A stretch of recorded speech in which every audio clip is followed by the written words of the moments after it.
We, the stakeholders of the Benue State chapter of the All Progressives Congress, APC, are alarmed with the lonesome, bitter, and sustained campaign of calumny launched by the Benue State Governor, Samuel Ortom, on the person and office of our President, His Excellency Muhammadu Buhari, GCFR.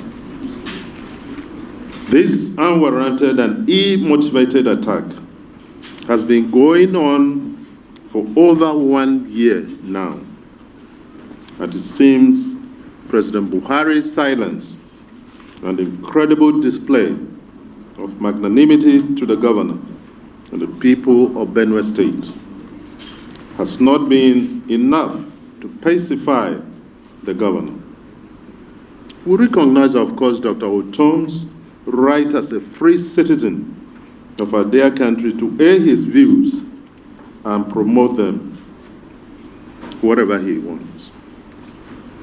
But we also expect him, as an elected governor, to be conscious that his public statements are weighty enough to be construed as the general opinion of the people of Benue State.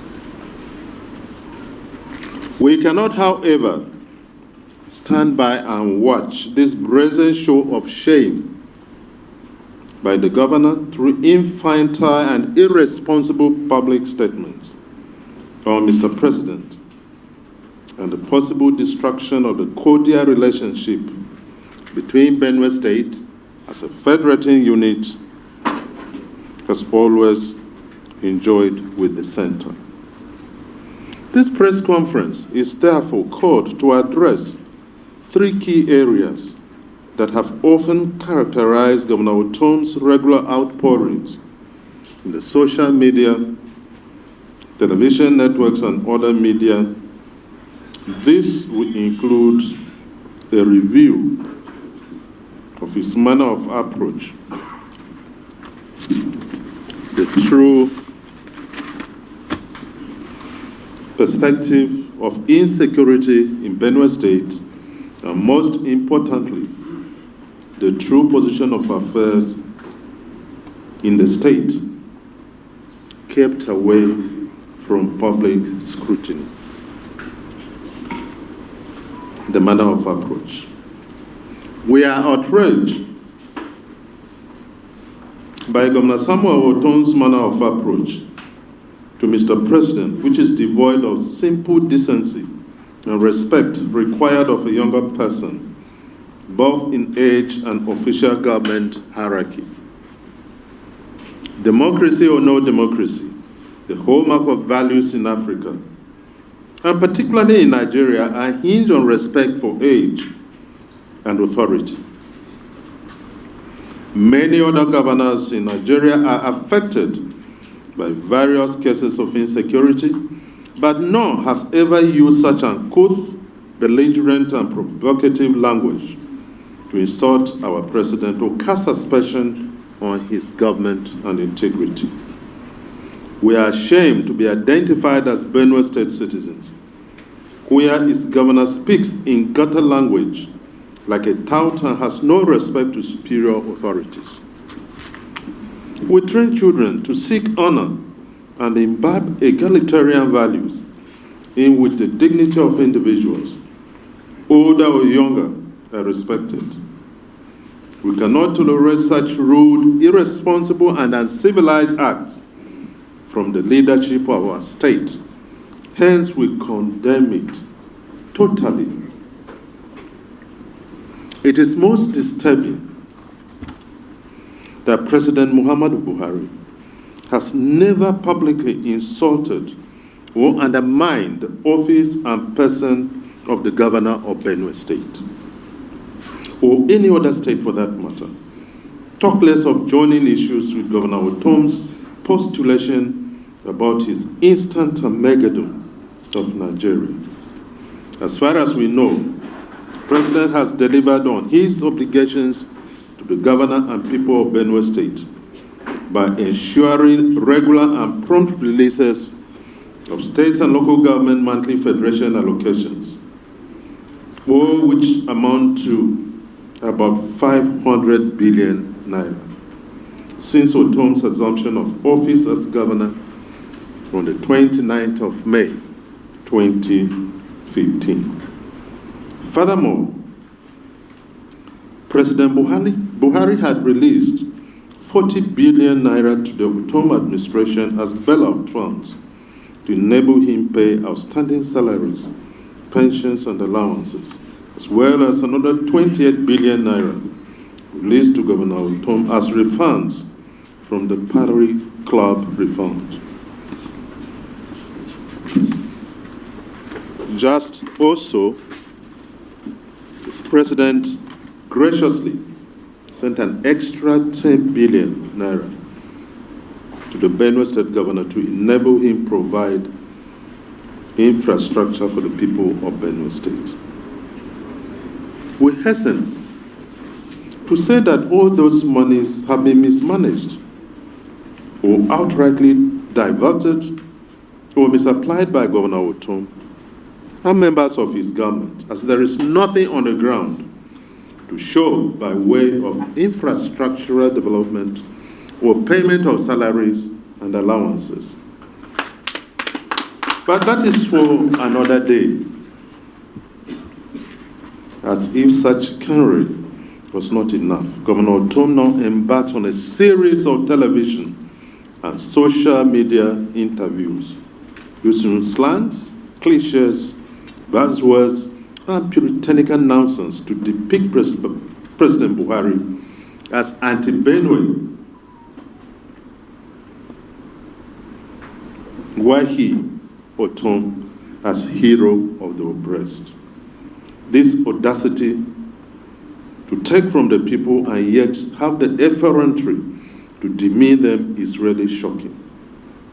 His total ignorance about the use of language of government further embarrasses us as citizens of Benue State. Let us at this juncture remind Governor Ortom what his oath of office, which he took as governor, says concerning his relationship with the President of the country, as contained in the 7th schedule of the Constitution of the Federal Republic of Nigeria, 1999, as amended. I quote, that I will exercise the authority vested in me as governor, so as not to impede or prejudice the authority lawfully vested in the President of the Federal Republic of Nigeria, and so as not to endanger the continuance of the federal government in Nigeria. By Governor Ortom's utterances, he creates an impression that Benue State is a sovereign nation, which he reigns over to the exclusion of President Buhari. He fans embers of ethnic bigotry and hate, emphasizing that he was the leader of the Tiv nation, while President Buhari is the leader of the Fulanis. He discountenances the fact that to fight insecurity in any part of the nation is a joint effort among the 3 tiers of government, federal, state, and local governments, of which President Buhari regularly assigns various armed forces formations to help Benue in the exercise.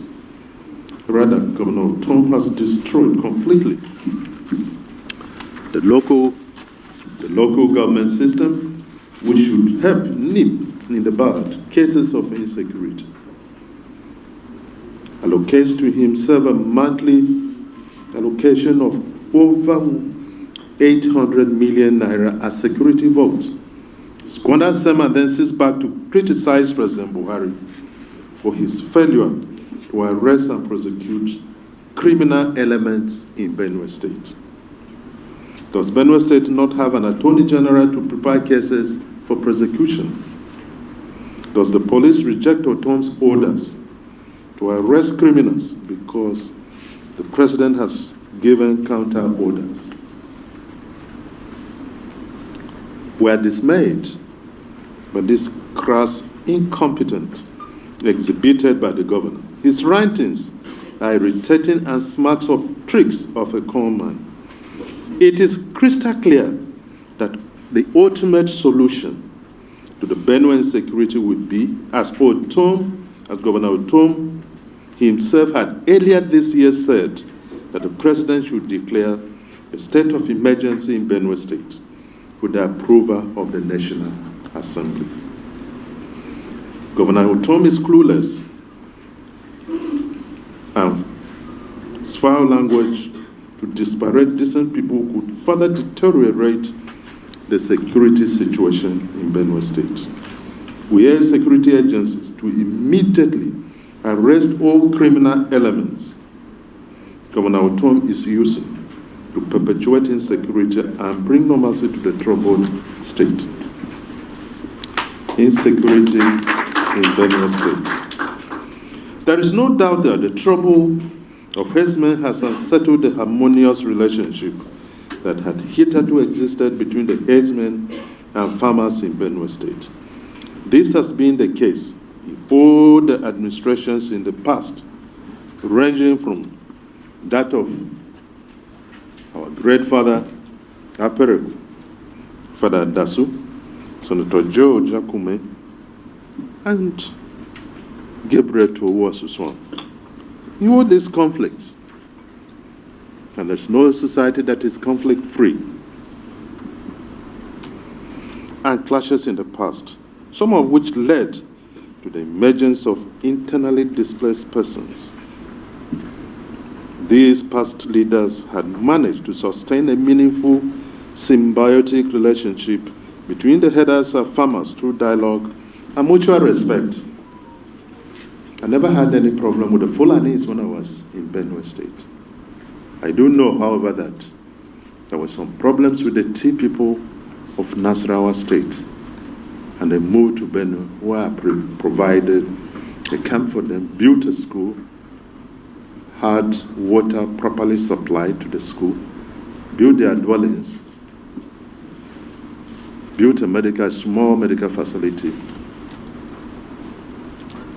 and of course, teachers were provided to teach their children. Today, that place has become a secondary school. I want you to go to Benue State. You are from Benue, but take a look at a bag and a camp. Forget about the story buildings that are there, built by the federal government, but see the attachments, which are called toilets and some ramshackle things passing for primary school classrooms. You won't want your pig to be associated with that place.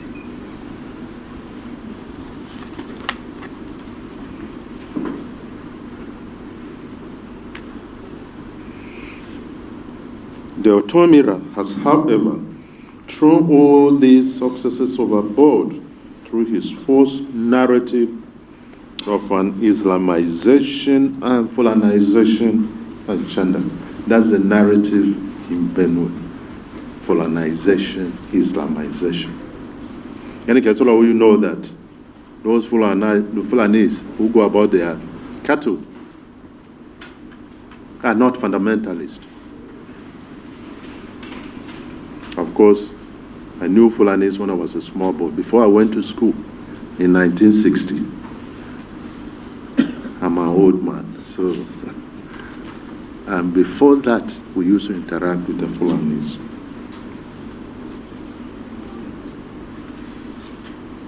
The Islamization and Fulanization agenda of which Ortom is the self-appointed messiah and defender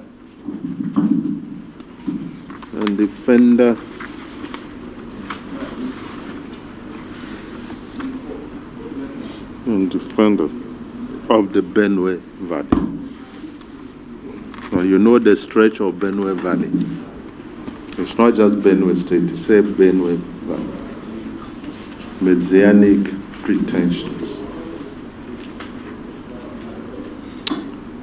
It's what is behind this statement. While we do not deny the various attacks of the Fulani militia on the Benue farmers and vice versa, on account of economic survival, we do not, however, subscribe to the divine agenda of Governor Ortom as a matter.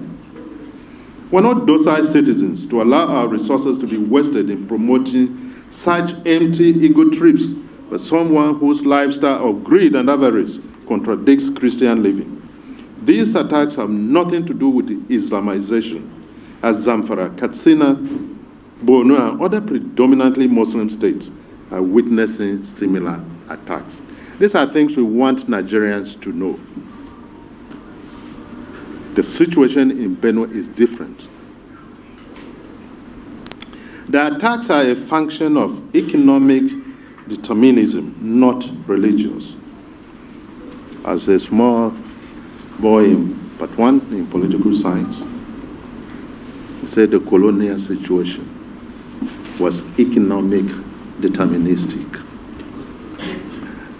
And this is what is happening. Fulani man wants land to graze his cattle. He wants water for the cattle. The farmer wants land to also plant his crops and to water the crops. Kind of, you're engaged in market values too. Anyway, nobody is victimizing Governor Ortom for performing his duty as governor of Benue State. But so far, he's not doing the right thing. We demand that our governor steers the government to meaningfully engage with other tiers of government, the federal and state governments, to make our state more habitable, secure, and conducive for investors. You remember, the governor has undertaken over 50 foreign trips, ostensibly to bring what? Investors to Benue. MOUs have been signed, over 300 MOUs. None has been brought to fruition. And yesterday I made a comment, a very brief one, very small comment from one of us, a professor, a one-time governorship candidate of a party, a scholar of note. He told me that our governor believes that citizens of Benue State carry something on their forehead wherever they go. What is written here is what? STUPID. Stupid. You are all stupid. We are stupid. He's the only Aristotle amongst us. This is white. My boys, this is white. This is, what is the color of this? We say it's white. No, it's black. Say black. Then we say this is black. It's not a laughing matter, quite frankly.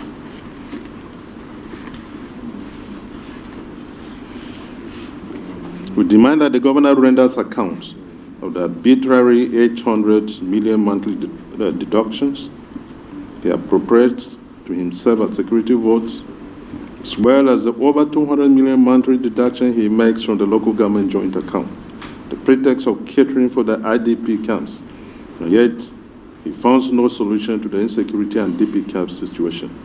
We also demand true accountability for the billions of naira released to the Benue State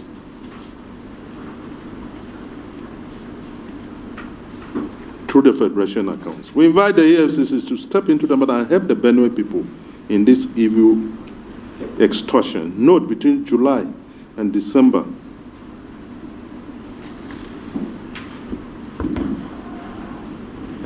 (2015), not 2020, 2015.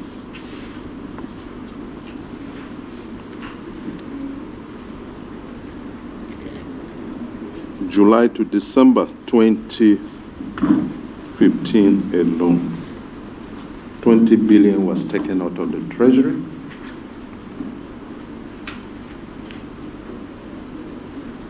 In the form of security bonds.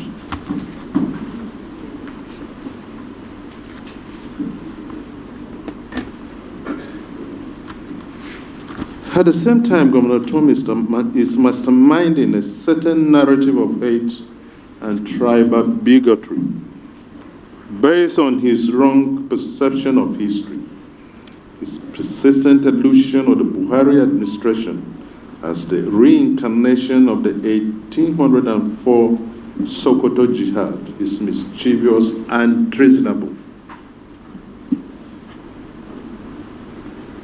The caliphate wasn't a democratic creation.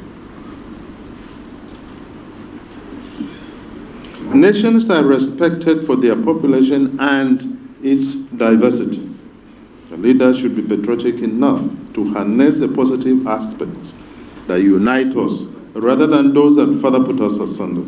In this regard, we agree with the late renowned historian, Dr. Bala Usman, who said that intergroup contacts in pre-colonial times were not merely inter-tribal or inter-religious wars, but they were indeed about mutual cooperation at the levels of economy and culture, which gave rise to a reasonable homogeneous identity before the coming of the Europeans. We strongly frown at Governor Ortom's faulty knowledge of the Nigerian history, and particularly his attempt to fan ethnic and religious embers at a time Nigeria needs unity and progress. For us in the north-central area of Nigeria, the highly complex, multi-ethnic, multilingual, multicultural society notwithstanding, our communities actively interacted with others through migrations, trade relations, marriages, festivals, and religious rituals. In the course of these interactions, conflicts arose as in all human relationships. Wars were fought and treaties signed until the arrival of the colonial rule at the beginning of the 20th century. The Benue Valley is also inhabited by a multiplicity of ethnic groups, the major ones being the Tiwi, Doma, and the Gede in Benue State, the Gala and the Gbira in Kogi, the Alago, Egon, Mada, Basa, Bagi in Nasarawa. Many other smaller ethnic groups are sandwiched in the midst of these relatively bigger ones. Most of the major ethnic groups have diaspora groups outside their geographical compact concentration centers. For example, the Tiv are not only in Benue, but are also found in high numbers in Nasarawa, Taraba, Plateau, Niger, and the FCT. The Idomas are found both in Benue and Nasarawa states, while the Igedes are also found in Cross River State. The rich terrain of Benue equally attracts other Nigerian ethnic nationalities, most of who find Benue as a second home to live and conduct their businesses without molestation. The Fulani herdsmen, in their itinerant lifestyle, also lived among our people peacefully for centuries as they tended their livestock. Through their legendary and historical affinity with the Tea people, the Fulanis have always regarded the Tea people as partners and friends in rural livelihood. Successive generations of Tea and Fulani sons and daughters have inherited this mutual respect and jokes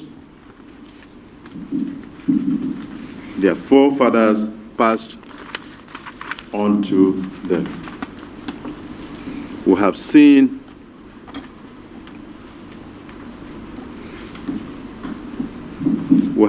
a true manifestation of this affinity between the Tiv and Fulani since the time of the late Sadauna of Sokoto, Muhammadu Bello, the late President Shehu Shagari, and through the time of President Umaru Yar'Adua, and now to President Muhammadu Buhari. We cannot therefore allow Ortom, with a very faulty sense of history, to evoke enmity and hatred between Benue and the Fulani simply because he lacks the statecraft to handle contemporary challenges. Few of the notable reckless killings under Governor Ortom's watch include the death of late Chief Dr. Tebu Asuswan, the PDP chieftain and elder brother of the former governor of Benue State, Senator Gabriel Asuswan, who was killed in cold blood at his country home at Anyi. Others are the late prominent politician Doza Hinda. Ortom's late security advisor, Mr. Dene Igbana, his late economic advisor, Dr. Tawe Shima Dioru, who came all the way from America to help stabilize this Ortom government. The late renowned academic, Dr. Akasa Ango, and the late AIG, Christopher Dega, and many others, all from who were allegedly killed in brutal cross-militia encounters. To say the least, Governor Ortom has lost control of the state, and the residents live in fear of untamed youths and gunmen. You know, talking about kidnapping, court killings, and all manner of killings in Benue State, in the midst of poverty, where you don't pay salaries. People are bound to be poor, where you don't pay gratuity. People are bound to wallow in poverty, where you refuse or neglect to pay pension. People are reluctantly but inexorably sent to their untimely graves. I don't think this is what our people require. It's very interesting that Benue is a farming community. We're the food basket of Nigeria. Curiously, in July, on the 3rd of July this year, Governor Ortom flagged off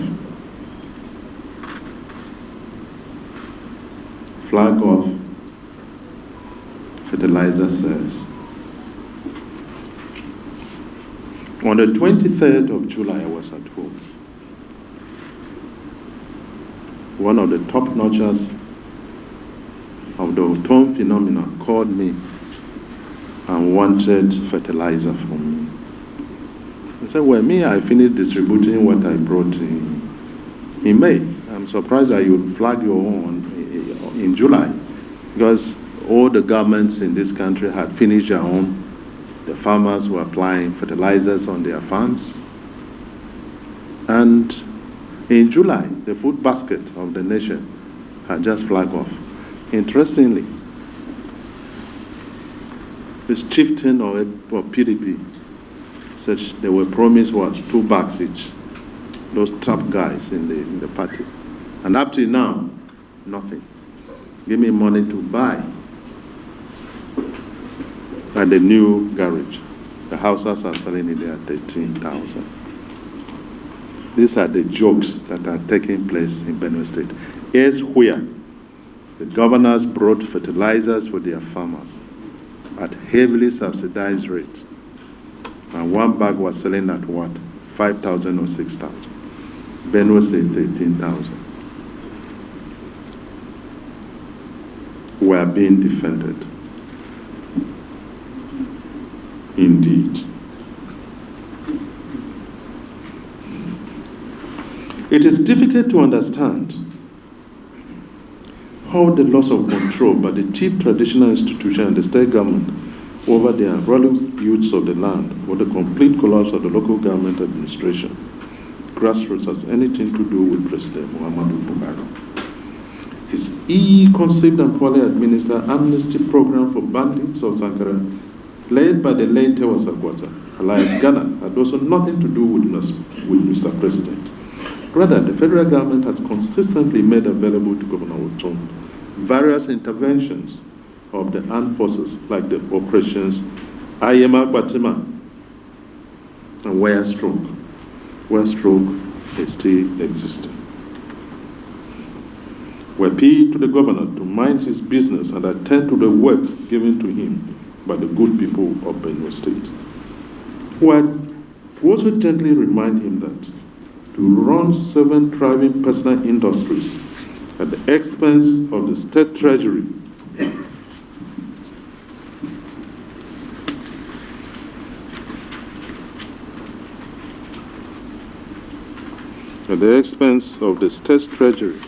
while the state government has no functional industry, is a moral economic crime against the people, for which he should be held accountable. We advise him to apologize publicly to Mr. President for operating outside the rules and principles governing the Federation. Governor Ortom should also bury his ego and seek the wise counsel of those who have occupied the office of Governor of Benue State in the past and how best to manage the present insecurity in the state. He embarked on over 50 foreign trips. This I've said it.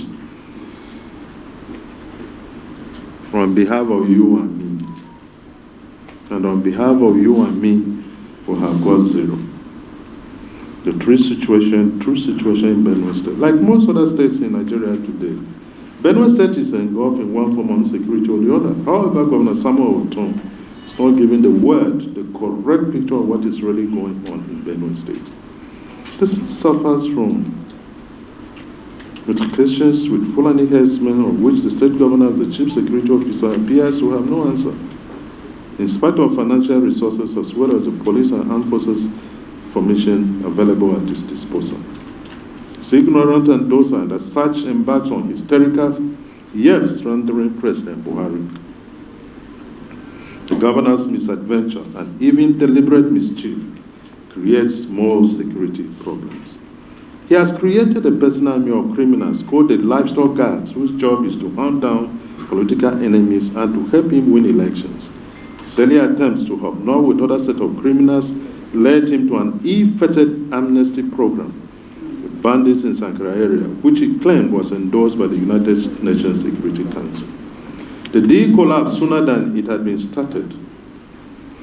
had started, and further bred various other groups of bandits that now terrorize the state, kidnapping people for ransom, killing political opponents, raping women, and engaging in ritual killings. The security situation in Benue is so dire that a group of bandits were to disarm and kill an officer and men of the Nigerian army who were on peacekeeping mission. The proliferation of small arms in Benue State is alarming and deserves immediate action from the center. On his part, the Benue State governor brags about the enactment of his magical anti-open grazing and ranchers establishment law of 2017 as his most outstanding achievement as governor in 6 years. This is definitely a fraud, as it does not translate into the needed infrastructure or other dividends of democracy. Neither does it guarantee peace to the troubled state. Rather, it appears to have provoked the rise of several other militia groups, taking laws into their hands and causing mayhem in many communities in the state.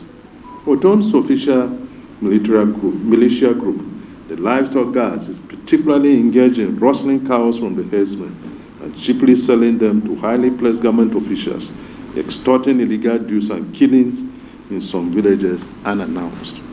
This is something that has been going on in Benue for a long time. These people will go and attack Fulani people, kill some of the Fulanis, kill some of the cows, and then, of course, cut away some of these cows. And when these Fulanis come to pay a fine and collect their cattle, sometimes out of 400 cattle, they meet less than 200. Of course, there is bound to be a reaction from the Fulanis. These are the things that are going on in Benue State. You provoke a crisis to justify what you want to say. When you say something, you provoke it, a crisis, and then you say, oh, I have said, look, it has happened. One of us here has lost so many people in his community, his wife's place, and from also his place. These people, these guards, or whatever they call themselves, went and picked how many cattle? How many? About over 500. Then you expect these people to keep quiet. These people are busy building their houses, these guards, livestock guards or whatever.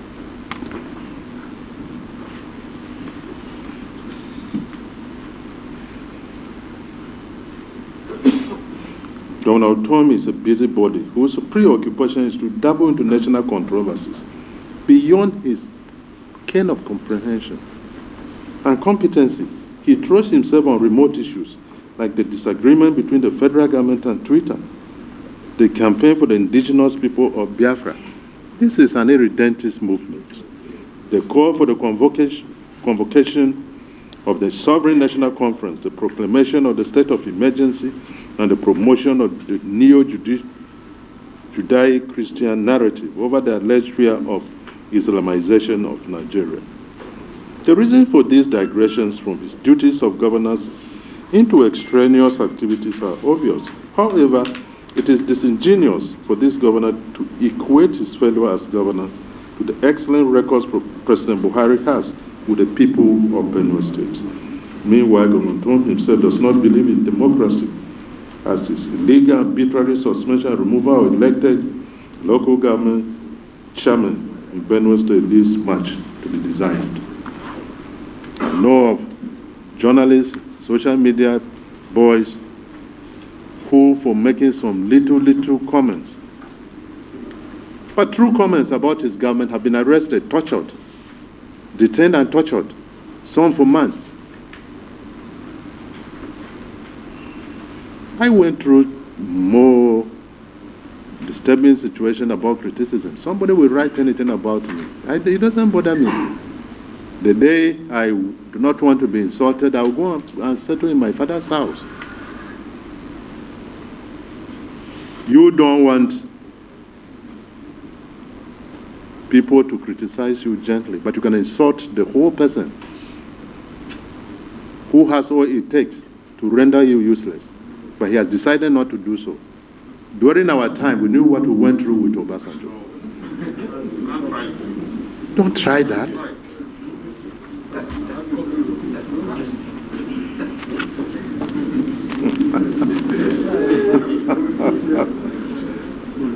Yes, I had a disagreement with my father, Obasanjo, father of the nation. It wasn't anything personal. It was on principles. And he said, during our campaign visit to him, led by General Buhari, in 2015, he said, look, my governor says so. We used to disagree, but it used to be on principles. And that is what he did. I respect you.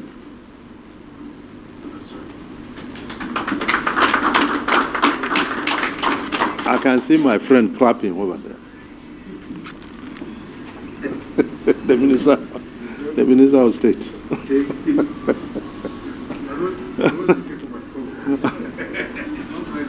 No, I thought you were going to clap for your brother and your friend.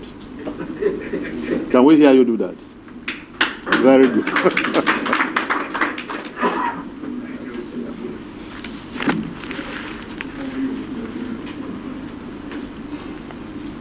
And I know that chairmen of local governments, there were 13 who refused to follow him to APC, to PDP. So he took them to court that they had embezzled public funds. What a pity, what a shame. The people of Benue State are at present immensely grateful to the President for citing 3 institutions, tertiary institutions in Benue State, all within a space of 1 year. These include the Federal University of Health Sciences at Otubo, the first of its kind in this country, the Federal College of Education at Odogu, Apa, and the Federal Polytechnic one. The branch at Vandika Obudu Road has been completed. Work on the dualization of the federal highway from Abuja to Makurdi is fast nearing completion, where those of Adoka, Ankpa, Adoka, Naka, Makurdi, as well as Makurdi Boko, Katsina, and Boko to Ali, are at various degrees of completion. Investment by the federal government in infrastructural development in Benue State is over 270 billion. Yet Ortom said Buhari has done nothing for us. Road development alone.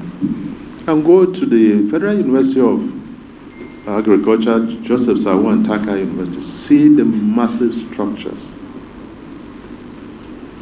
put up by Mr. President's administration, and are properly equipped to take our students to the next level. And the lecturers are being paid, not in Benue where salaries are not being paid.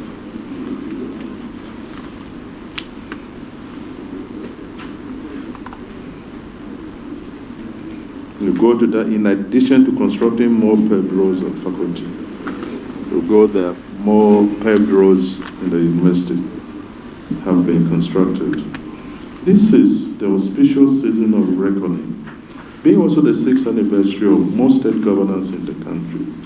Result-oriented governors are busy showcasing their achievements in the provision of infrastructure and dividend of democracy to their people. But Governor Ortom has nothing to show.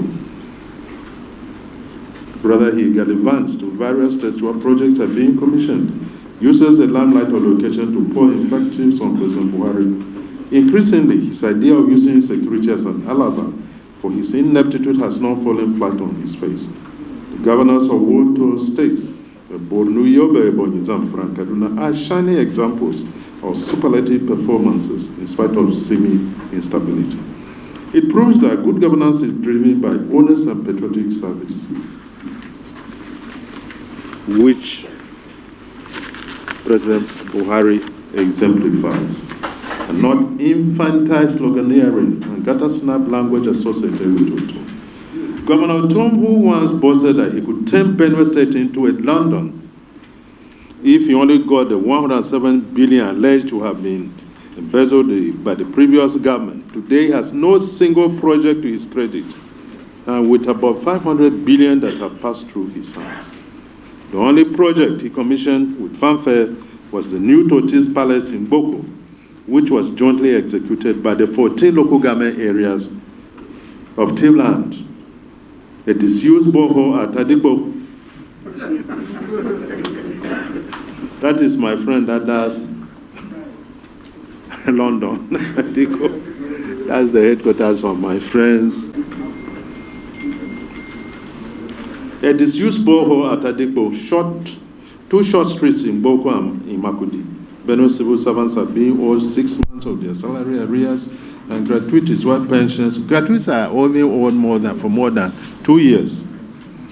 While pensioners are dying every day.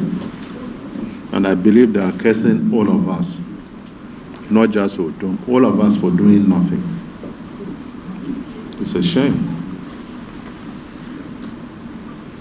The President also said 1 billion to Benue State and other palliatives. I know that some of the palliatives sent to Benue were costed in Kano. And of course 1 billion to each state, so that you can do what? 1 billion to set up your testing centers.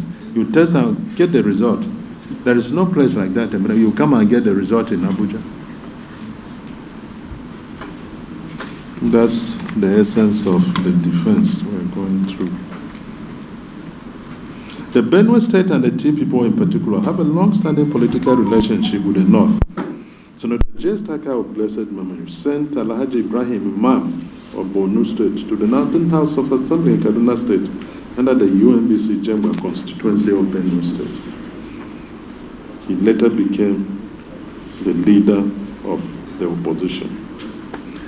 This is how the world is. I thought you were clapping for Jess. You know,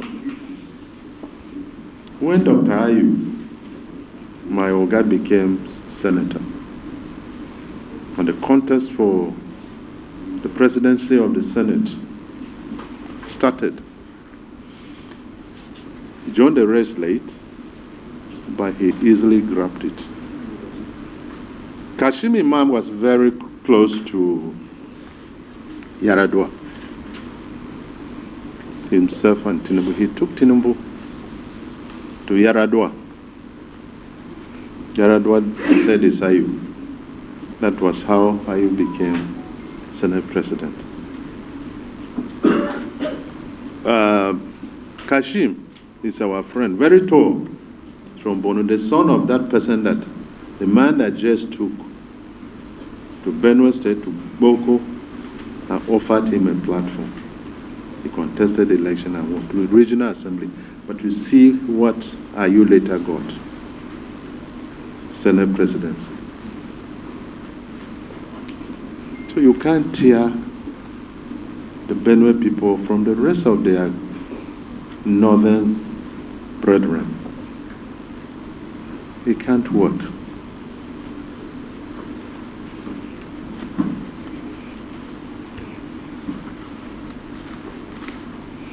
When the governor is very critical of Mr. President and calls him names, he does not tolerate criticism from any opposition member in Benue State. Members of the APC social media team are indiscriminately arrested with orders of the governor and are facing frivolous charges in Benue State courts. Those of you who are journalists and Abuja should also know that a journalist is a journalist. Journalists without frontiers. Cry out for them.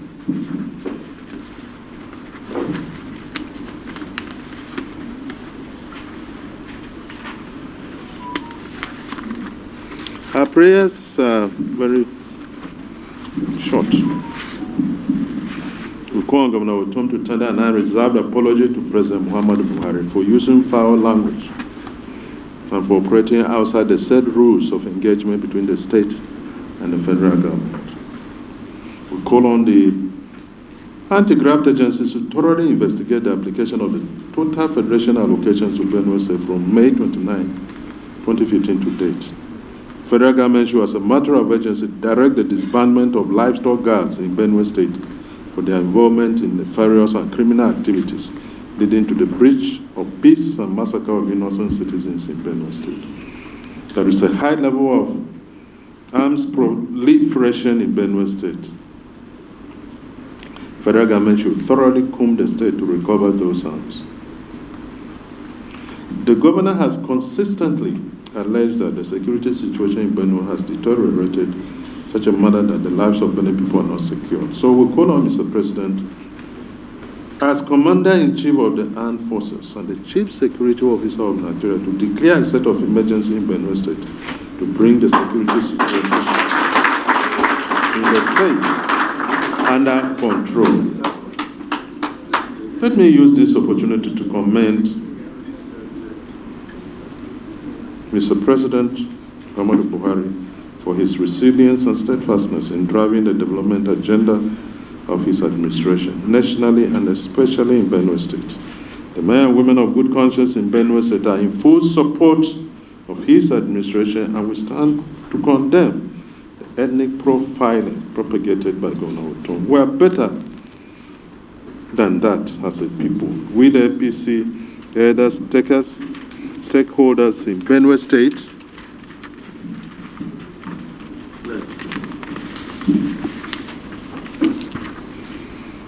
pledge our total and unflinching support to Mr. President and his administration.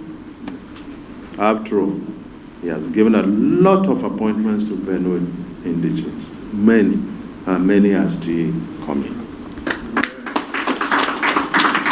Finally, we hereby roundly condemn the senseless killings that have been going on in Benue State, perpetrated by groups, whether they are Fulani herdsmen, militia groups, and political mercenaries acting the scripts of so-called political leaders. Benue State should not be allowed to degenerate into a primitive and mindless killing field at a time other states are reaping bountiful dividends of democracy. Our hearts go out to all the families that have lost their loved ones, some of who are presently mourning their buried dead relatives. We pray that the Almighty God should grant them the fortitude to pass through these trying times without losing hope in the one united and indivisible nation. I may touch on something which I didn't put down here, but you have heard of thief-on-thief violence in Benue State. The governor does not want that thing to surface. There was a time I made a comment that what happened and Balom was committed by the people. I was condemned to high heaven. Pontifications. With Akume, with this, You didn't give birth to Akume, then you curse me for what? For telling the truth? Those who committed that crime were arrested, and they were thief chaps. They were not Fulani. And we know what has been going on. And that is why we want Nigerians to know the truth about Benue. I never met anybody defender over me. We pray for the Almighty God to continue to bless President Buhari and other leaders of our dear country. May God bless all of you. May God bless the Federal Republic of Nigeria. Thank you very much.